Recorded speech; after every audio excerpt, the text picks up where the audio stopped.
என் உடம்பு ரொம்ப வீக் ஆயிட்டே போகுது பாஸ்டர். நான் மனசளவில் ரொம்ப சோர்ந்து போயிட்டு போறேன்.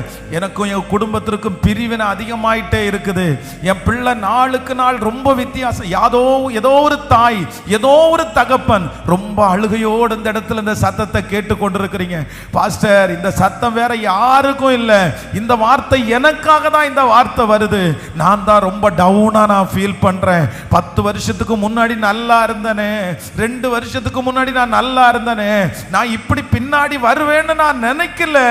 ஆனா கர்த்தர் இன்று அவருடைய வார்த்தையை கர்த்தர் உங்களுக்கு சொல்லுகிறார். நான் உனக்கு சொன்னதை செய்யும் அளவும் கைவிடுவது இல்லை. அந்த வாக்குத்தத்தங்கள் பொய்யாய் போவது இல்லை. அவர் சொன்ன வார்த்தை பொய்யாய் போவது இல்லை.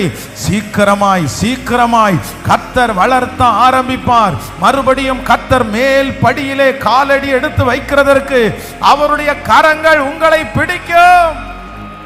ஹalleluya, ஹalleluya.